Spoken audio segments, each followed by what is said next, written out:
বন্যার পানি নামার পরপরই সিরাজগঞ্জে যমুনা নদী ভাঙন দেখা দিয়েছে। গাজীপুরের পুরাতন মেঘাই এলাকায় তীর রক্ষা বাঁধের ৭০ মিটার এলাকা ধসে যাওয়ায় হুমকিতে কয়েকশো পরিবার। এজন্য অবৈধভাবে বালু উত্তোলনকে দায়ী করছে স্থানীয়রা। এদিকে কুড়িগ্রামে বন্যার পর ৮টি স্থানে তিস্তার ভাঙন দেখা দিয়েছে। ঝুঁকিতে স্কুল, বাজার, আবাদি জমি। পুরানো দিয়ে নতুন নিতে আজই চলে আসুন আপনার নিকটস্থ ওয়ালটন শোরুমে। হঠাৎ তীব্র স্রোতের কারণে শনিবার রাতে সিরাজগঞ্জের কাজীপুরে যমুনার তীররক্ষা বাঁধে ভাঙন দেখা দেয়। বাঁধের তলদেশ থেকে মাটি সরে যাওয়ায় নদীতে বিলীন হয় ৭০ মিটার সিসি ব্লক। হুমকির মুখে বাঁধের পাশে কয়েকশো পরিবার। তীব্র স্রোত আর অবৈধভাবে বালু উত্তোলন করায় ভাঙন দেখা দিয়েছে বলে অভিযোগ স্থানীয়দের। পাঁচ দিয়ে যখন ডেজার্ট যায় ঠিক ওই সময় ক্ষতিগ্রস্ত আসলে বেশি হয়, যে কারণে গভীরতা বেশি হয়ে গেছে। স্থায়ীভাবে এটা না করলে পারে এটা কোনো মতেই এটা এই ঘনবসতি এলাকা রক্ষা করা সম্ভব না। ভাঙন ঠেকাতে এরই মধ্যে বালু ভর্তি জিও ব্যাগ ফেলা হয়েছে। এই কাজে সহায়তা করেছেন সেনা সদস্যরাও। এখানে জিও ব্যাগ কাজ বাস্তবায়ন করতেছি। এই কাজে আমাদের বাংলাদেশ পানি উন্নয়ন বোর্ড এবং বাংলাদেশ সেনাবাহিনী সহ এলাকার লোকজন এখানে কাজ বাস্তবায়ন করতেছে। এই কাজ বাস্তবায়নের ফলে আমাদের ভাঙন মোটামুটি কন্ট্রোলে চলে আসছে। ভাঙনটা যার বিস্তৃতি না করে এই জন্য আমরা কাজটা অব্যাহত রাখছি। এদিকে কুড়িগ্রামে বন্যার পানি কমলেও তীব্র হয়েছে তিস্তার ভাঙন। রাজারহাট, উলিপুর ও চিলমারী উপজেলার ৮টি স্থানে ভাঙনে বিলীন হয়েছে ঘরবাড়ি ও কয়েকশো একর জমি। ঝুঁকিতে রয়েছে স্কুল, বাজার সহ বিস্তীর্ণ ফসলি জমি। কি করবো, কোটে যাবো, কোটে না যাবো, আমরা জানি বলে নদী ভাঙলে তো অন্যটা মাটি ঘাটি নেই, তাও তো আমরা নিবের পাই নেই। বর্তমানে তিস্তায় স্থায়ীভাবে তীর রক্ষার কাজ বন্ধ রয়েছে। তবে ভাঙন প্রবণ কয়েকটি এলাকায় জিও ব্যাগ ফেলার কথা জানিয়েছে পানি উন্নয়ন বোর্ড। উজানে কিছু ঘরবাড়ির ভাঙন দেখা দিয়েছে, সেখানেও আমাদের কাজ চলমান আছে। এছাড়া এর ভাটির দিকে খিতাবখা স্কুল আমরা রক্ষা করেছি। তার আরও ভাটির দিকে আমাদের বজরাজ পার্ক, এছাড়া সাধুয়াদামার হাট, এসব এলাকায় আমরা কাজ বাস্তবায়ন করেছি।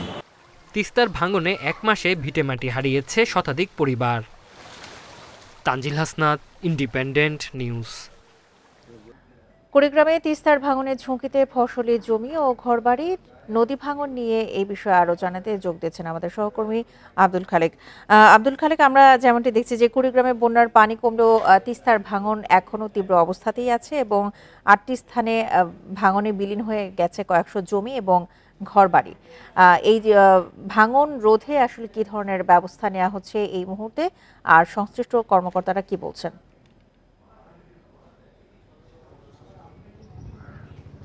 যে আপনি জানেন যে কুড়িগ্রাম একটি নদীবহুল এলাকা এবং এখানে ১৬টি নদ নদী প্রবাহিত হচ্ছে এবং বর্ষার শুরু থেকে কিন্তু এই নদ নদীগুলোতে ভাঙন অব্যাহত রয়েছে। বিশেষ করে তিস্তা, ধরলা, দুধকুমার, ব্রহ্মপুত্র এবং কালজানি সহ বেশ কয়েকটি নদ নদীতে এখনো ভাঙন চলছে এবং এখন কিন্তু বন্যার পানি অনেকটা নিচে নেমে গেছে। নিচে নেমে গেলেও কিন্তু এই ভাঙন অব্যাহত রয়েছে। আমরা যতটুকু জানতে পেরেছি, ধরলার ভাঙনে মোগলবাসা এলাকায় এবং কালজানির ভাঙনে ভঙ্গামারি এলাকায় এবং তিস্তার ভাঙনে রাজারহাট এবং উলিপুরের কিছু এলাকায় এখনো ভাঙন অব্যাহত রয়েছে এবং এইসব এলাকায় ইতিমধ্যেই কিন্তু বেশ কয়েকটি স্কুল নদীগর্ভে বিলীন হয়েছে এবং আরও কয়েকটি ঝুঁকির মুখে রয়েছে। এবং আমরা যেখানে বিভিন্ন এলাকায় ঘুরে যেটা দেখতে পেয়েছি যে বিস্তীর্ণ এলাকায় এখনও প্রবল স্রোতের কারণে ভাঙন অব্যাহত রয়েছে। এবং আপনি যেটি বলছিলেন যে পানি উন্নয়ন বোর্ডের পক্ষ থেকে কিন্তু তিস্তায় এই মুহূর্তে কোনো স্থায়ী তীর প্রতিরক্ষা কাজ চলমান নেই। ফলে জরুরি যে প্রতিরক্ষা এবং জিও ব্যাগের বালির বস্তা সেগুলো ফেলে কোনো কোনো স্থানে ভাঙন প্রতিরোধের চেষ্টা করা হলো, কিন্তু বিভিন্ন জায়গায় কিন্তু ভাঙন ঠেকানো যাচ্ছে না, বরং জনপদে ঢুকে যাচ্ছে এবং বিস্তীর্ণ এলাকার ঘরবাড়িগুলো বিলীন হয়ে যাচ্ছে। পাশাপাশি বেশ কিছু আবাদি জমিও কিন্তু বিলীন হওয়ার অবস্থা আমরা দেখতে পেয়েছি। পাশাপাশি বন্যা নিয়ন্ত্রণ বাঁধ, রেগুলেটর সহ বাজার এবং স্কুল সহ গুরুত্বপূর্ণ বেশ কিছু স্থাপনা সেগুলো ঝুঁকির মধ্যে পড়েছে। আমরা পানি উন্নয়ন বোর্ডের কর্মকর্তাদের সঙ্গে এ বিষয়ে কথা বলেছি। তারা জানিয়েছেন যে আসলে তিস্তায় সেরকম কোনো প্রকল্প না থাকায় তাদের বড় ধরনের কোনো কাজ করা সম্ভব হচ্ছে না। তবে যে এলাকাগুলোতে ভাঙন রয়েছে সেই এলাকাগুলো স্থানীয়দের দাবির মুখে স্থানীয় জনগণের সহযোগিতায় তারা কিন্তু বালির বস্তা ফেলে সেই ভাঙনগুলো প্রতিরোধের চেষ্টা করছেন এবং কয়েকটি স্পটে ইতিমধ্যেই ভাঙন নিয়ন্ত্রণে এসেছে বলে তাদের দাবি।